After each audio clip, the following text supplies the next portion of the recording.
এই রকম অনুষ্ঠান বাড়ির মতন চানা মশলার রেসিপিটা আপনারা খুব সহজেই ঘরে বানিয়ে নিতে পারেন। ঘরোয়া পদ্ধতিতে খুব সহজ সরল রেসিপি, করতেও খুব একটা সময় লাগে না, আর খেতেও খুব সুন্দর হয় লুচি পরোটার সঙ্গে। নমস্কার বন্ধুরা, রন্ধনিকা 48 চ্যানেলে আপনাদের সবাইকে স্বাগত জানাই। আজ আপনাদেরকে একটা নতুন রেসিপি করে দেখাবো। চলুন তবে রেসিপিটা শুরু করা যাক।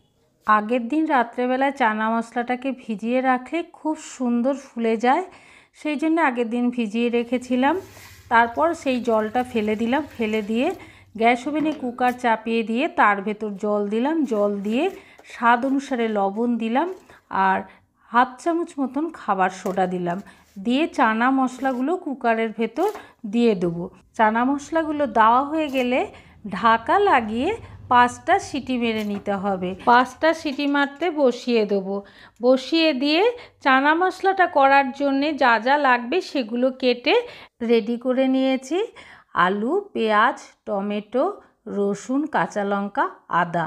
প্রথমেই যেই পেস্টগুলো লাগবে সবগুলো তো একসঙ্গে হবে না, তার ভেতরে কিছুটা পেস্ট করে নিচ্ছি। একটা মিক্সি জার নিয়ে তার ভেতরে পেঁয়াজ দিয়ে দিলাম, রসুন আর কাঁচা লঙ্কা, আদা দিয়ে ঢাকা লাগিয়ে একটা মিহি পেস্ট তৈরি করে নেব।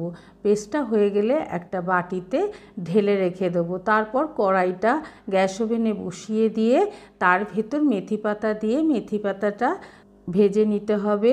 ভাজা হয়ে গেলে মেথি পাতাটা একটা ডিশে ঢেলে রেখে দেবো ঠান্ডা করার জন্য কিছুক্ষণ। তারপর আবার কড়াইটা গরম করতে বসিয়ে দিলাম মিডিয়াম টু লো ফ্লেমে, নিয়ে আবার একটা মিক্সি জার নিয়ে নিলাম, তার ভেতর 4 চামচ দই নিয়ে নেব।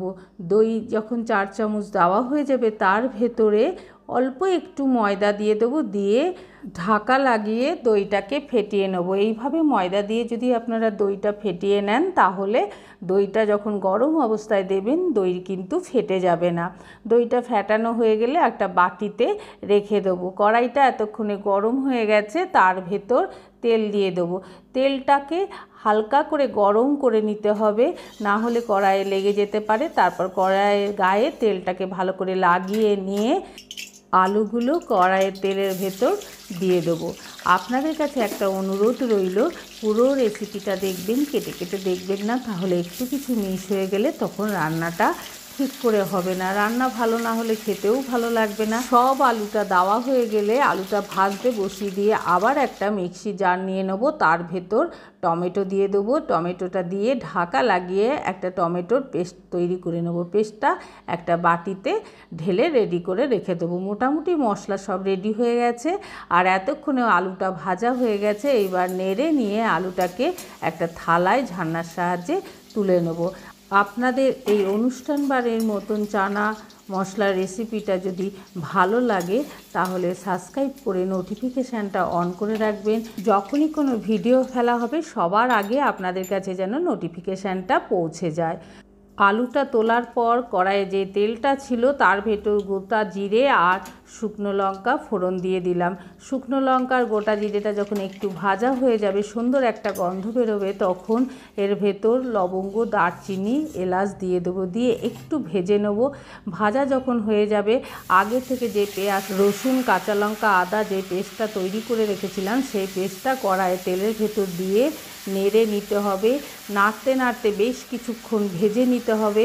ভাজতে ভাজতে যখন এই রকম তেল ছেড়ে আসবে কিছুক্ষণ পর, তখন এর ভেতর কিছু মশলা অ্যাড করে দেবো। প্রথমেই দেবো হাফ চামচ মতন হলুদ, তারপর দেব স্বাদ অনুসারে লবণ।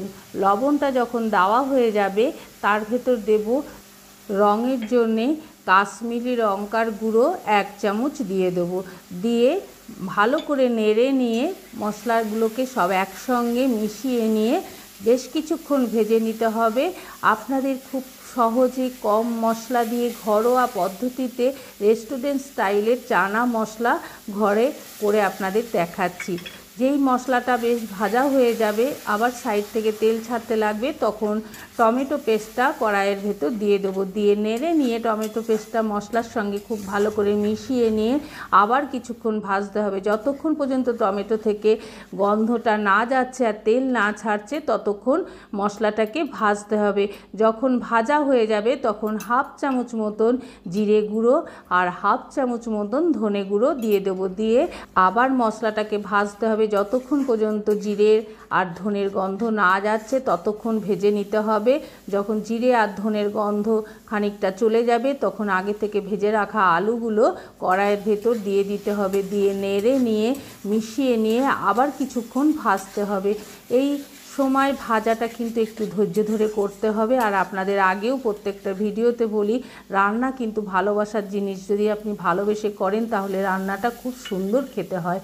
যখন মশলাটা ভাজা হয়ে যাবে তখন দইটা ফেটিয়ে রেখেছিলাম সেই দইটা কড়াইয়ের ভেতর দিয়ে দেবো। আপনাদেরকে দেখিয়ে দিলাম, দেখুন গরম অবস্থাতে দইটা দিলাম কিন্তু একটুও ফাটেনি। এইভাবে আপনারা দইটা যদি আগে থেকে ফেটিয়ে রাখেন গরম অবস্থাতে দিলে দই কিন্তু একটুও ফাটবে না।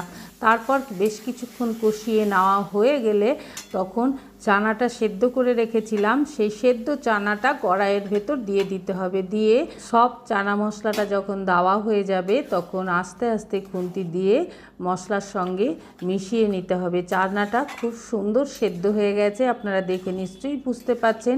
আস্তে আস্তে চানাটা যখন মেশানো হয়ে যাবে আপনারা গ্যাসের আরেক দিকে গরম জল বসিয়ে দেবেন। গরম জলটা যখন ভালো করে গরম হয়ে যাবে তখন এই চানার ভেতর গরম জল 1 কাপ দিয়ে দেবো। 1 কাপ জল দিলেই হবে, একটু ফোটাতে হবে, সেই জন্যে 1 কাপ জলটা দিয়ে দিলাম। জলটা দিয়ে নেড়ে নিয়ে একটু ফুটিয়ে নিতে হবে। ফোটাতে ফোটাতে যখন একটু লাগা লাগা হয়ে আসবে তখন আগে থেকে যে মেথি পাতাটা ভেজে গুঁড়ো করে রেখেছিলাম সেই মেথি পাতাটা দিয়ে দিতে হবে কড়াইয়ের ভেতর। দিয়ে নেড়ে নিয়ে একটু ফুটিয়ে নিতে হবে, যাতে মেথি পাতা দিলে একটা যে সুন্দর গন্ধ আসে সেই জন্যে ফুটিয়ে নিতে হবে। যখন ফুটে লাগা লাগা আবার কিছুটা হবে তখন স্বাদ অনুসারে একটু চিনি দিয়ে দেবো। আগেই বলি আপনাদের, চিনি না দিলেও আপনাদের হবে, কিন্তু চিনিটা দিলে স্বাদটা ব্যালেন্স হয়ে যায়, সেই জন্যে একটু চিনি দিতে হয়। তাই একটু চিনি দিলাম। চিনিটা দিয়ে নেড়ে নিয়ে আবার একটু ফুটিয়ে নিতে হবে। এই জন্যেই 1 কাপ গরম জল দিলাম। জলটা দিলে কি বারবার ফোটালে তখন লাগা লাগা হয়ে যাবে, খেতেও ভালো লাগবে। আর একদম ড্রাই হয়ে গেলে তখন সেটা খেতে ভালো লাগে না। ফুটিয়ে যখন লাগা লাগা হয়ে যাবে তখন আস্তে আস্তে একটা ডিশে নামিয়ে নেব।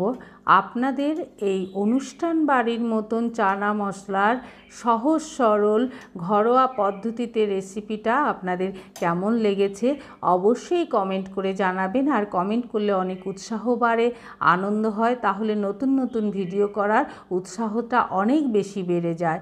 এইবার নামিয়ে নিয়ে ওপর থেকে একটু ক্রিম দিয়ে সাজিয়ে নিলাম। দেখতে দেখুন কত সুন্দর লাগছে। এইভাবে আপনারা ঘরেই অনুষ্ঠান বাড়ির মতন চানা মশলার রেসিপি বাড়িতে তৈরি করে গরম গরম লুচি, পরোটা কিংবা রুটির সঙ্গে খেতে পারেন।